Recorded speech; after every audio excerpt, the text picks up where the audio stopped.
In today's video, I'm going to give you the 3 steps to making your first $1,000 off of music without changing a single thing about the actual music that you make. If you don't know who I am and this is your first time running into me, my name is David Sinclair-Black and I'm the managing director of a company called Sinclair Media Group, and it's our mission by 2030 to have helped over 2 million musicians make a living off of their music of at least £2,000 per month. So I know that your time is valuable and I want to get straight into the video, so let's get started.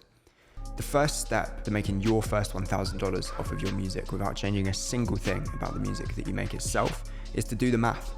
Doing the math is very simple. It's figuring out, based on the average price for the music that you sell, how many units of that music that you need to sell in order to make your first $1,000. So if you're uploading music onto Spotify, then roughly speaking, based off of the amount that they paid on average per stream in 2021, you need to get 285,000 streams on your song in order to make $1,000 off of it. Minus all of your administrative costs and everything else, you might have a little bit less than that, but generally speaking, getting those 285,000 streams will provide you that 1K that you're looking for. By doing the math, you give yourself an understanding of what you need to do on a daily basis, and a weekly basis, and a monthly basis in order to hit that 1K target, right? So if we know that as a producer, for example, like, let's say that I sell beats on average for $250, just for numeracy's sake, that means that I need to sell 1 beat every single week for the next month, then that gives me something to work with. If I need to sell 1 beat a week, and how many DMs do I need to send out a day to potential artists that I can work with? How many phone calls do I need to book in with them? Very similarly, if it's based off of you getting this money off of Spotify, do you need to put certain marketing strategies behind it in order to get those 285,000 streams? Probably. How are you going to do that? Is it going to be playlisting, or is that too expensive for you and you're going to be focusing on collaborating with an influencer that you already have in your network or something like that?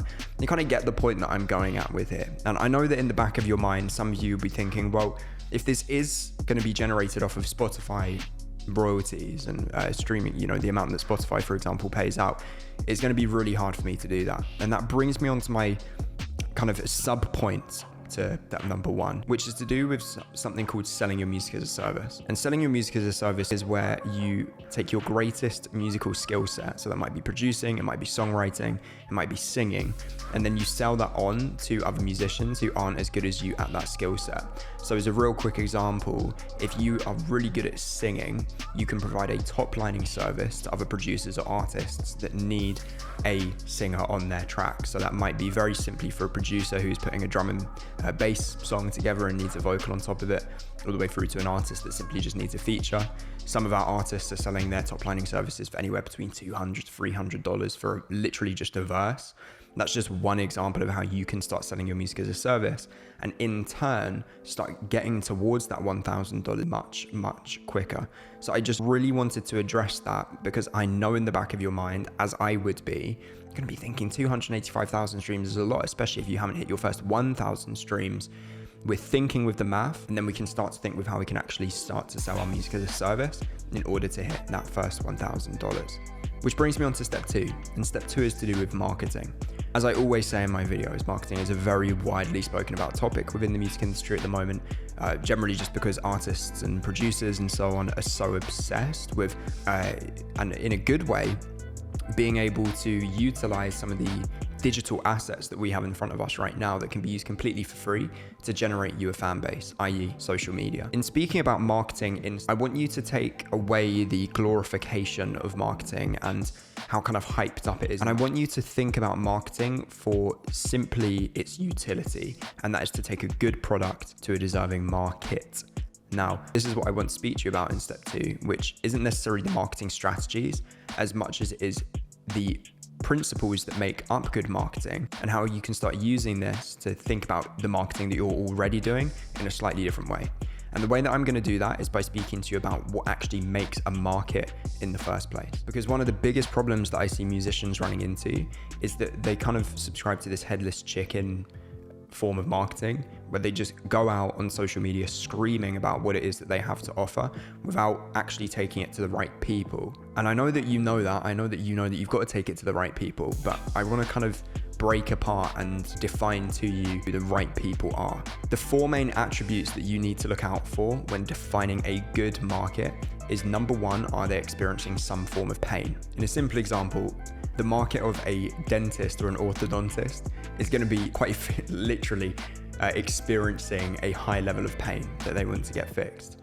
They're experiencing toothache, they need to have some emergency dental surgery, and they will pay anything to be able to have that pain go away, and the dentist is the solution to that problem that they're experiencing. So how does this relate to you as a musician? Well, if you're selling production services, for example, the market that you're going to be looking for is going to be a market that is experiencing pain, for example, of not having a well-developed sound. It's going to be a market that is experiencing having worked with producers in the past that don't really care about that artist. All of these pains that accumulate within a market are your perfect opportunity. You flip them on their head and you turn yourself into the solution for that pain. So if you notice, for example, as a producer, that a lot of the people that you speak to experiencing a pain of having in the past had people that don't really care about them, then your service is going to be orientated around a personalized production service. So you take that pain and you flip it. The second attribute that makes up a good market is if it has financial power. There is absolutely no point having an incredible solution to a market that is experiencing an incredible pain and solving it for them if they don't have the money to buy it from you. And again, this is one huge issue that I see so many musicians running into, especially producers, that they fall into this trap of having to sell leases because they can't find people that they can sell a song to for $1,000 or $2,000. You know, I went from selling beats for $50 to $200 each with my old brand DSP Beats to in 2020 flipping that and selling a song for $2,000. Right, we've got over a 100% increase. And this was purely predicated by my ability to get in touch with a market that had a different level of financial ability. You know, one piece of advice that I'll give to you here is that it's equally as hard for you to sell a 4-figure product as much as it is to sell a 2 or a 3-figure product. Process is the same. You're going to have the same objections. You're going to be outreaching to the same number of people. The only thing that's different is the ask. And if you just slightly change the people that you're reaching out to, but keep everything else the same and just change the ask, I can promise you that you'll be greatly rewarded. The third attribute of any good market is that it's contactable, right? So we can have a market that's in pain, that has financial ability, but if we aren't able to easily contact them, i.e. we have to jump through multiple hurdles, go through multiple managers, go through a receptionist and then a gatekeeper and then somebody else, it's not going to make the operations of our ability to make that $1,000 particularly easy. Think whatever is the lowest hanging fruit for them when it comes to contacting them. What's the thing that they use the most, that they're most active on? And then the fourth attribute of any good market is to ask the question of whether it's growing. So if you and I were in the newspaper business back in the 1930s, that's going to be a really viable business model for us because newspapers were the medium of which people digested the news. We can have an incredible newspaper business with the best paper at the best suppliers at the best cost. But it's an industry which is frankly dying. And the best way that I like to think about this, to ask yourself the question of simply, are there more people entering the industry each year than there are leaving? The music industry is predicted to grow, but it's not just the music industry as a whole that we're going to be looking at here. It's in your specific domain of the music industry, okay? So if you're working with people as a songwriter, are there more people entering each year that you can help provide your services to than there are leaving? This brings me on to step 3, because once you have created flow through your marketing, you then need to monetize that flow. And this is where sales comes in. Now, when it comes to sales, as I've said before in many videos, it's generally seen as quite a dirty topic. And that's simply just because, you know, musicians don't see themselves as salespeople, which is completely fine. Like, I get it. Started off in the industry as a producer. I never saw myself being a salesperson. And the good news is that you don't have to become a salesperson. But as a skill set, it's at least something to be aware of and to have a development in, especially if you want to make a full-time living out of music as an independent freelance musician, right? Now, here are some tips that I'm going to give you. Number 1, take the conversation out of Instagram, out of email, out of LinkedIn, and put it onto a phone call. As I've said before in some of my previous videos, 90% of human communication is based off of your body language and your voice, your tone of voice. Meaning that technically you're losing 90% of sales if you try and constantly create them through a messenger app, right? The simple kind of tip that I'm going to have for you here is to be solution focused, not product focused. And what that means is to take the focus away from your product and to simply just view it as a solution to the pain that they're experiencing. If I mentioned to you earlier in step 2 that one of the key attributes of any good market is that they're experiencing pain, and you're aware that you're with somebody who represents that market now on the phone call, then one of the best things that you can do is start to ask them about that pain, increase the pain slightly so that they become aware of it, because most people hide all their shit in a closet. And then once they've expressed that pain and you start to empathize with them, you can then start to present to them a solution, at least from your perspective, that you believe would be a solution to that. So let's say that we get on the phone with somebody who is a music artist and I'm selling to them as a music producer. A really good question that you can kick the phone call off after you've said hello and asked them how they are and do your general social niceties is say, so what got you interested in getting on the phone call today?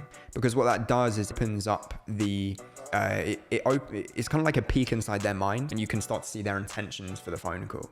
And if they just say to you, hey, look, I'm just, kind of calling just to kind of see what's up, you can just say to them that I know that you're not getting on the phone just to have conversations with people. I know that you're a busy person. What is it that got you interested? And so, well, the town that I'm currently based in, there's not a lot of musicians, and I feel like I'm kind of missing out on a lot of networking opportunities if I, don't connect with people. You can say, okay, that's fine. I completely hear you on that one. So what is it that you feel like networking would provide for you? If you could have like a really expansive network, what would that do for you that you're not experiencing right now in your music career? Say, well, they might say to you, well, I just don't really feel like I have, your network is your net worth, right? And I don't really feel like I have the connections that can get me the opportunities that I want. Then you can start to ask them about the opportunities that they want. What are those opportunities for you? I want to have a fan base. I want to be making money off of music. I want to do shows. I want to do performing. All of this stuff that they will tell you, these are all of the kind of dream outcomes that they want for their music career. And what you can start to do is ask them questions that point that dream outcome. If you imagine the dream outcome as kind of like a needle on a compass, you can start to point that dream outcome towards you in the lever that will allow them to get them there. I'll give you an example. If somebody says they want to be doing shows, performing full-time off of music, you and I both know that having high quality music is one way in which you get there, right? Drake doesn't have bad music, right? There's barely any famous people that in the music industry that have been doing this for a long time. I know you've got a few short spurts of bad artists, but people have good music. And I can tell you that, like Drake has, in some cases, 20 songwriters on one song to help him craft that thing. And it's no different for the musician that you're speaking to in this phone call, in that as a songwriter, as a producer, some of the best products are always made with a team. And that's kind of the pitch that you'll be coming from as a producer, in that, look, I completely hear you. What you're saying is you want to network so that you can, create these opportunities for yourself. But would it be fair to say that those opportunities aren't going to come arise for you until you really focus on creating a unique sound in the industry? Would it be fair to say that? And they'll say yes. Okay, brilliant. Well, how would you rate your sound right now on a scale from 1 to 10? I might rate it a 6. Or maybe you get on the phone with people that say it's a 10 out of 10, of which you need to kind of be a little bit, open the realities for them up for them, because they're not going to do anything if they're a 10 out of 10. You want to basically make them aware of the fact that their sound isn't as good as it could be as a producer, and then how you're going to be the vehicle to help them achieve that sound. And that's what your entire pitch is going to be based around. That's what your entire business is based around. Because coming back to step 2 with marketing and defining what a good market is, you need a market that's in pain. And the market that you're going to be working with and the pain that they're experiencing as a producer specifically is going to be people that are aware of the fact that they lack that thing that, record labels will pay millions upon millions of dollars for, and they're frankly just no better than the next man, right? And I'm aware that I'm speaking in somewhat undefined terms here. I'm aware that there isn't a structure or syntax or anything like that. I can provide that in the future if you really want. Comment down below and I can do that for you. But I just want to get you thinking of the generalized concepts, because without the concepts understood, if I was to just throw a PDF at your face, you have technically, $1 million syntax, $1 million PDF. Maybe it's not $1 million for you, maybe it's $100,000, that's like the success for your business. But if you don't understand how these concepts work in sequence and the reason that you're doing those things, then you're just going to throw it in the bin and not do it. So I want you guys to understand the concepts here. And on this point within sales of being solution focused, not product focused, opening up the phone call with a question like, what got you interested in getting on the phone call today, can be a really good way for you to open up that conversation. And remember, for you to present yourself as a solution based off of improving their music, improving their product, because without that great product, as I was mentioning to you earlier in this video, the marketing is going to be pointless. Okay. All right. So those are the 3 points that I wanted to share with you in today's video to make your first grand from music. I hope that you guys found this really, really useful. And just to quickly recap there, you've got to do the math, figure out how many units of what you provide you need to sell. As a result of that, you then need to go about marketing that service that you sell, selling your music as a service. And I didn't go into any marketing strategies per se, but I instead want you to think with the current marketing strategy that you have and think about the actual market that you're going after. Because I can bet that 8 out of 10 times that you're going after a market right now that isn't experiencing a deep pain, that may not have the money, that isn't particularly easily contactable. We can ignore the growing thing because we can assume that they are growing. Maybe they're not, let me know. But especially that money point, you need to be going after a market that you know is qualified financially. So then step number 3, monetizing that flow that you create through marketing. And I mentioned here, take it onto the phone, be solution focused, and keep at it. So my name is David Sinclair-Black. I'm the managing director of a company called Sinclair Media Group, and we have a mission to help 2 million musicians over the next 8 years become full-time in music, earning at least a minimum £2,000 per month. If you enjoyed this video, then I've got lots more of them coming out over the next few weeks or so. So hit the subscribe button, hit the bell button so that you know when they release, and I hope you have an incredible rest of your day. See you soon.